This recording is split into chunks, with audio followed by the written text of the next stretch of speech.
A very warm good evening, ladies and gentlemen. Good evening, viewers. I'm Matthias Aufiku, news editor of the NamibianSun newspaper.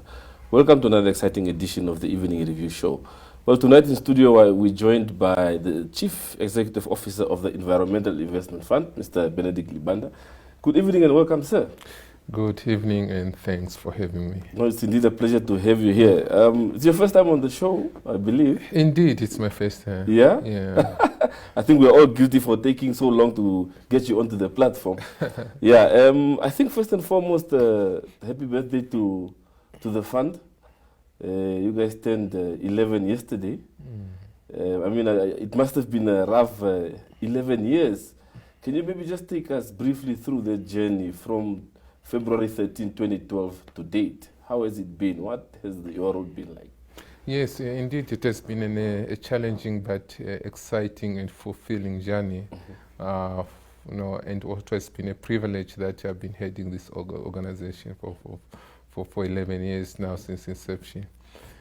Actually, it was the entity was first, launched in I think 2012, 13 February, by the former president, His Excellency President Hifikepunye Pohamba. And now we've been in operation for 11 years. But there's a very good history towards this entity.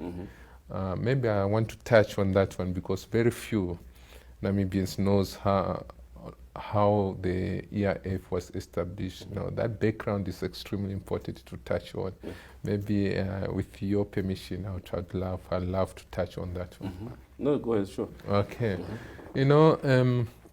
At independence, after almost 28 years of exile, our founding president, upon his return from exile, he barely recognized his home states, in the north, that is in the Umsat region. This is because there was a lot of degradation that has taken over the landscape and ecosystem. So during the development and crafting of the constitution, it was found needed that sustainable development, biodiversity, conservation, and the wise utilization of natural resources is entrenched, in the Constitution, and that was the foundation of Article 95, that really provides enshrinement of ecological and sustainable utilization of natural resources.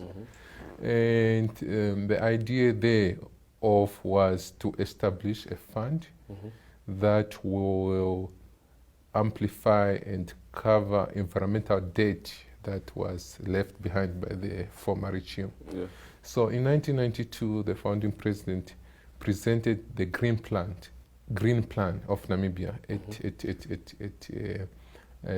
at the Rio summit that was held in Brazil. So it was the first green environmental plan in the world to be presented at the summit. Then in NDP 1, NDP 2, there was objectives and outcomes to establish such a fund. Then in 2001, it was eventually passed through an act of parliament. But between 2001 and 2012, there was no funds to capitalize the entity because there were a lot of competing development priorities, from HIV/AIDS investments, development, water provision, etc. So it was adequately capitalized in 2011. That's when 2012 is our operational date, and I just wanted to explain that. Yeah, okay. Well, you're mainly into green financing. Many people will be wondering, what is this green financing, and where do these resources come from?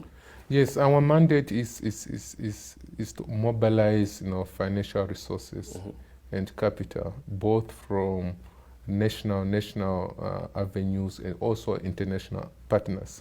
So in mobilizing those resources, we allocate investments and deployment towards natural resource utilization, towards environmental sustainability projects, towards generally investments that promotes environmental sustainabilities, and of late we added on climate change adaptation and mitigation.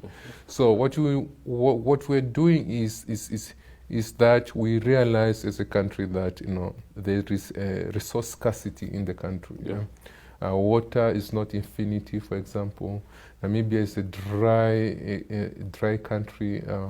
Arable land is less than 10%, and hence by virtue of that, we need to safeguard our environment and to put in place sustainable principles and measures so that the future generation also enjoy the beauty that we have at the moment. Yeah. So, and that is extremely important. Hence, we are saying everything that we finance should add value into ecosystem maintenance or ecosystem enhancements, should add value towards environmental sustainabilities, as well as livelihood, as well as economic development. So we have to balance the three pillars of sustainable development: environmental, social development, and economic development.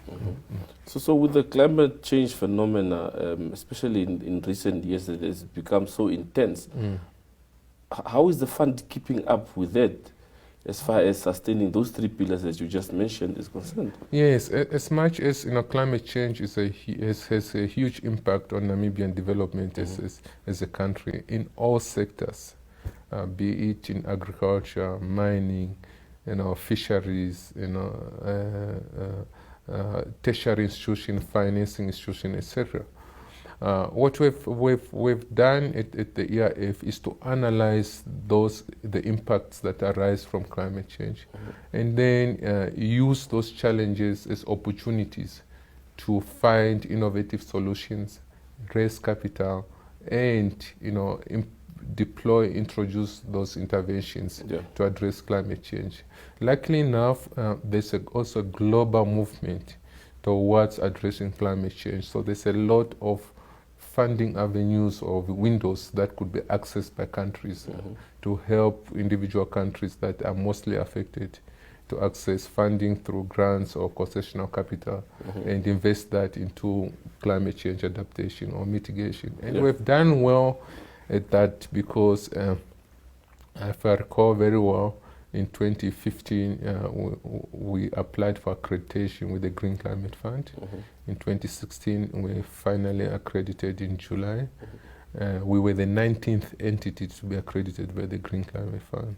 And since then, we are able to access more than $700 million Namibian in grant funding, mainly to support vulnerable groups, such as small-scale farmers and those ones who are most reliant on ecosystem utilizations, to improve livelihoods and also to improve and enhance resilience, and that will enable them to cope with the impacts of climate change. I'm pretty sure the type of project that the EIF would ordinarily fund must be very technically based. So, as Matthias living in a village in Kwez or somewhere there, what mechanisms are there to ensure that once funding is extended, there's also technical support that follows that funding? Yes, you are quite right. Once we access this funding, we need to conform to the requirements of donors, that we come up with indicators and report measures that demonstrate climate change impacts being addressed. So unfortunately, most of our communities, civil society entities, especially CBOs for that matter, don't have the technical expertise and capacity to interpret climate change into action. So what we do as EIF is that we do match finding.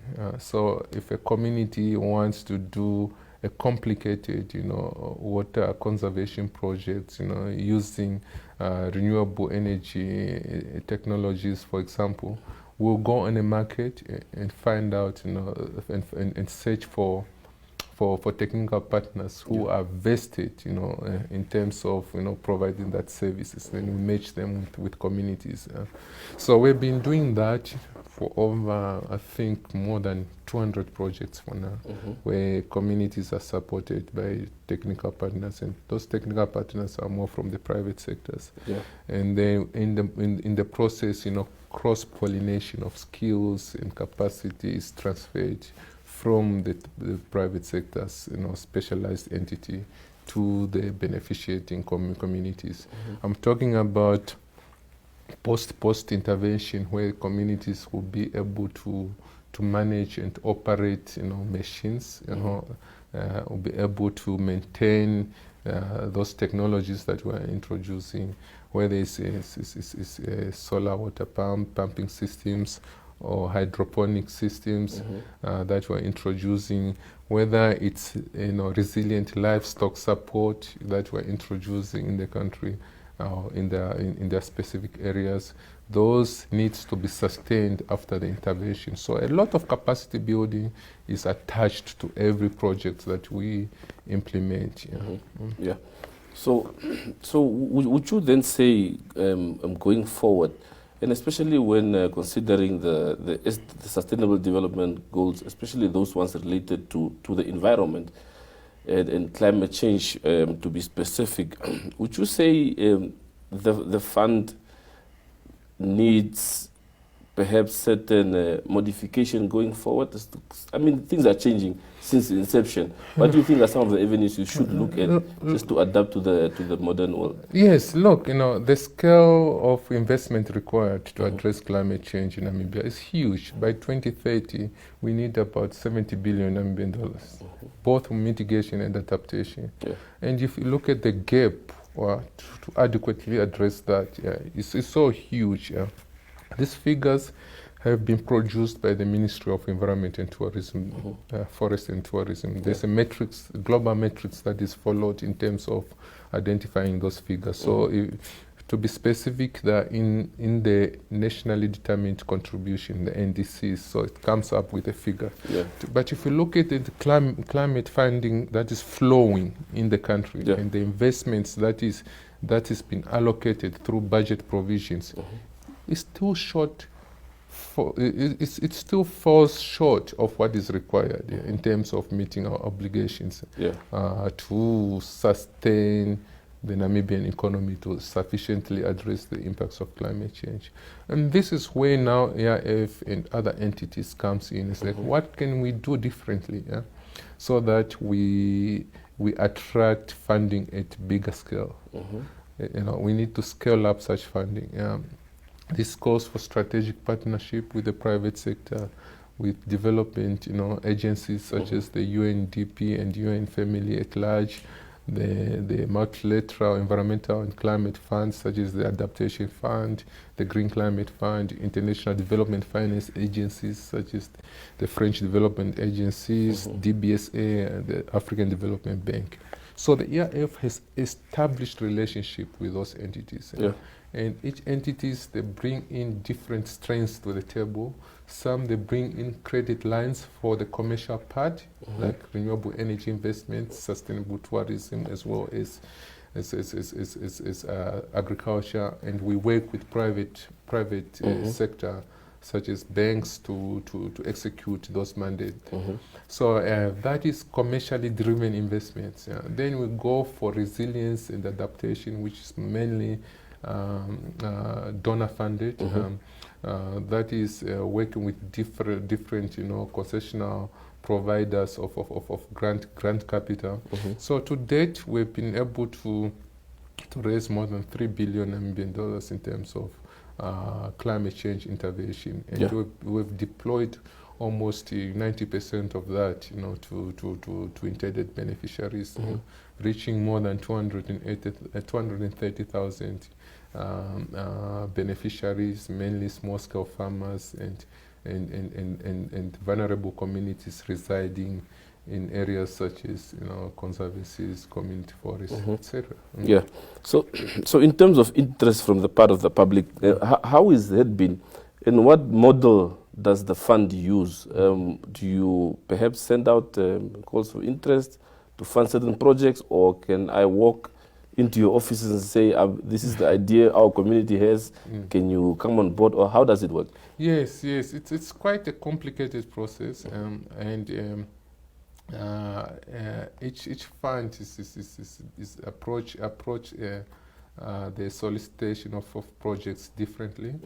For example, most funds that we deploy is through call for proposals. Yeah. So we'll go on the market, advertise a call for proposal.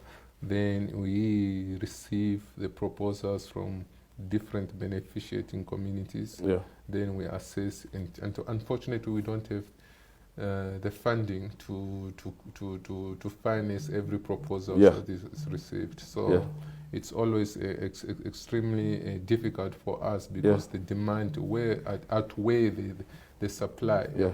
So we do that, and then we also. I think, Mr. Libanda, let me just interrupt you there. Just go for a short break, Okay. and we'll be back to continue this conversation. Okay. Yeah. Well, to our viewers, we head for a quick break, and we'll be back to continue this interesting conversation. Stay tuned. Sport Wrap is a daily show focusing on all sport news and current affairs.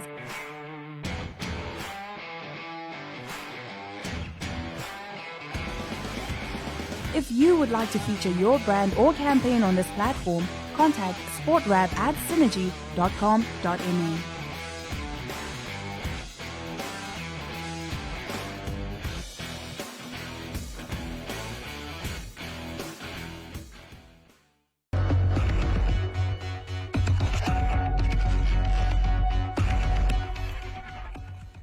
Well, welcome back from the short break. Well, Mr. Libanda, just to continue our conversation and just on a rather different topic, but quite topical world over, is the issue of renewable versus non-renewable energy. And of course, as much as your institution is into green financing, it's something that also impacts your operation and way of doing things. Of course, our government has often mooted a mixed energy model as to what we should follow as a country. What have you picked up so far during your operations over the years? Where are we heading to as far as this phenomena is concerned? Okay, that's a really good question. I think as a developing country, that requires a lot of investment to meet our development needs. On top of that, as a country that's not emitting carbon emission, but on contrary, we are a net carbon sink country, which means we absorb a lot of carbon emissions, greenhouse gas emissions, than we emit. Yeah. So when it comes to the issue of debate, surrounding fossil fuel use and green energy, it shouldn't apply to Namibia. And that is supported by the UN Equity on Common but Differentiated Responsibilities.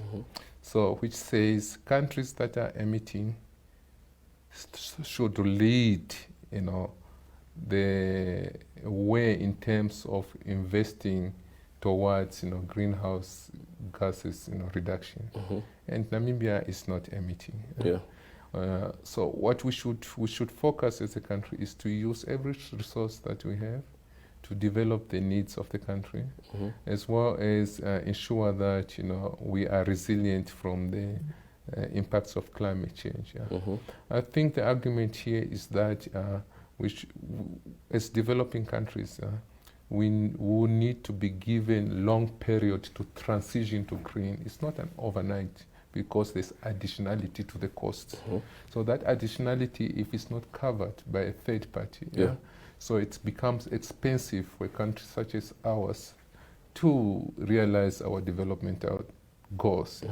So, and as such, the strategy should to use our resources, but in a way that we transition over time to be a green country, maybe after 20 years or so, towards 50 years or so. Because already we are not emitting greenhouse gases, but actually we are absorbing those greenhouses. And someone who's emitting those greenhouses somewhere else needs to compensate us for cleaning the atmosphere. So this is where the discussion should align. That you know, we've got forestry, our oceans, we've got different savannas that is sequestrating this carbon emission. Now, in our sequestrating capacity, someone is taking care, is a custodian of those forests. Are they being compensated to make sure that, you know, those forest areas are kept, you know, and maintained to continue absorbing carbon dioxide and other greenhouse emissions? Not at all. So now the narrative should change. Like, how can we be adequately compensated as a country for cleaning up the atmosphere? Because we're not emitting. Well, the narrative of holding, especially the superpowers who are mostly guilty of this, holding them to account, has been coming on for years now. But we don't see much change as far as this is concerned, and that's why this debate is still alive until today. So what do you think is, in the midterm, what is the most ideal way forward on this topic? Yes, I think the most controversial area is the $100 billion that should be availed on an annual basis to developing countries by the developed countries. Of course, that hasn't been reached, but we have seen some efforts, especially from the multilateral climate funds, where the developed countries have capitalized the likes of the Green Climate Fund as well as the Adaptation Fund for us to access funding from. And that's where the climate change, you know, investments that I mentioned earlier on of about around 700 million that the EIF accessed, were from those windows that are provided by the developed countries. But we are also seeing that the developed countries are creating new platforms that allowed for incentivized schemes to be traded on, such as the European emission platform that facilitates carbon credits. And this is where now I was going for community forests. As a country now, we should now try to access and trade on such platforms so that our forest custodians, you know, starts to benefit. But again, you're right, because the investment required and the funds required by us as developing countries to adequately address climate change is not there. So now, if we are having fossil fuel resources, you know, it's only meaningful that we use those resources in order to support our development, and also to speed up the transformation towards a low carbon economy. Because without utilizing those resources, it will be extremely difficult for us as a country to have a green economy because of lack of investment that is required for us to do so.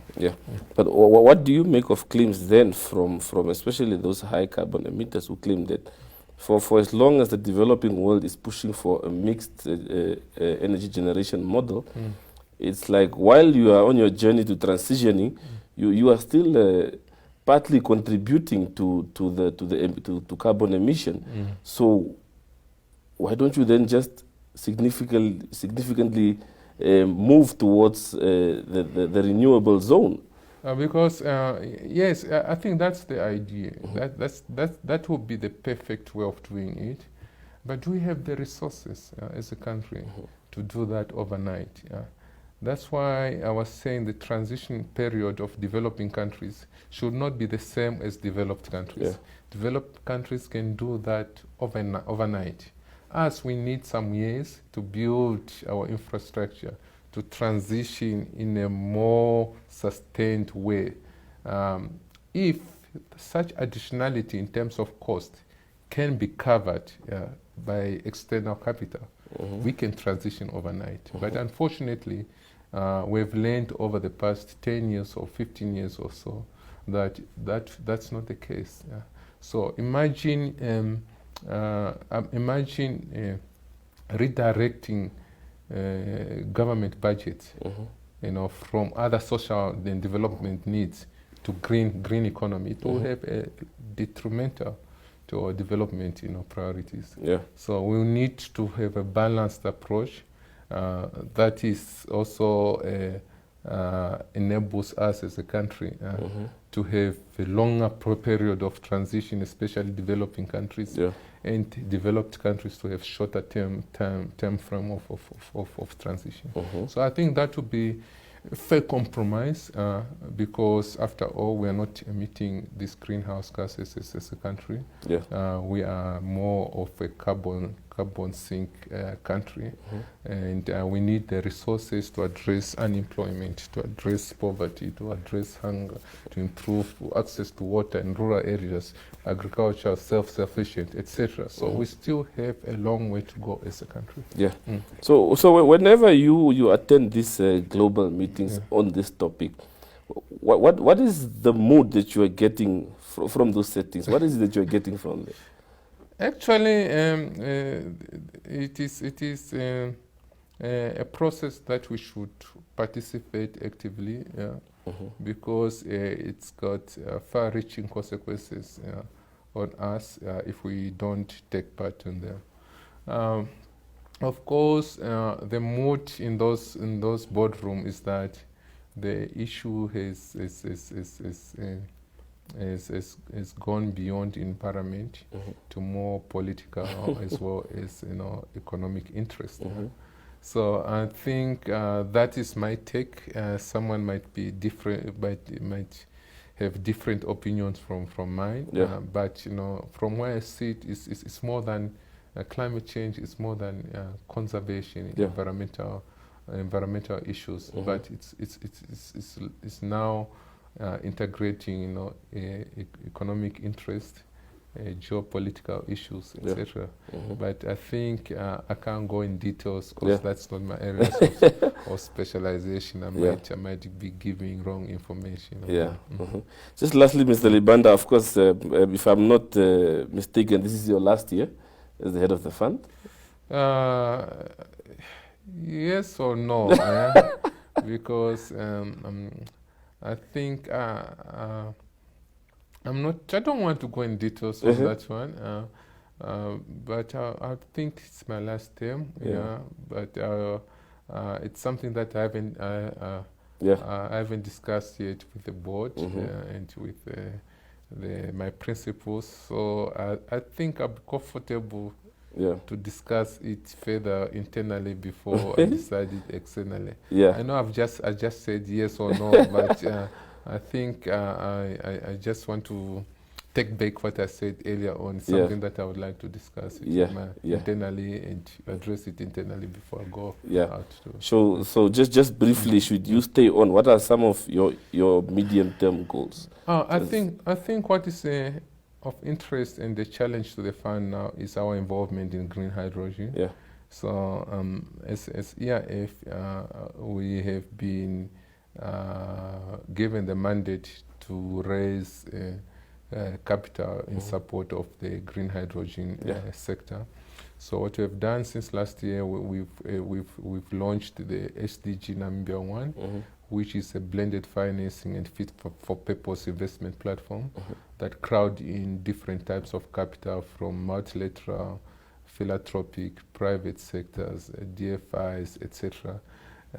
And the idea is to de-risk the investment that goes into green hydrogen because it's a new industry full of risks. So what we want to do is, what we are doing already is to start raising such funding. So far, we've raised about almost $1 billion in the last 6 months, in partnership with the climate fund managers and Invest International Of course, this was not EIF work alone. We worked with the Office of the President, specifically the Green Hydrogen Commissioner, who was extremely instrumental in attracting such funding, and line ministers. This is the Minister of Finance, the Minister of Environment and Tourism, and the National Planning Commissioner. So the DG, to be specific. So and now we want to scale up this fund and to introduce the Namibian Hydrogen Fund Managers, where we aim to raise about 1 billion euros by end of this year, together with our partners, the CFM and Invest International. And this will go towards a variety and value addition investments towards all the value chains of green hydrogen production and its derivatives. So and that is exciting. It's a cause for a lot of work and refocusing in terms of the EIF mandate. Well, Mr. Libanda, thank you very much for your time this evening. Thank you so much. It's a pleasure having you on the set. Thank you so much. And all the best with your work. Thank you. Thank you. Well, to our viewers, that's it from the Evening TV team review. Well, have a pleasant evening. See you again tomorrow, same time, same place.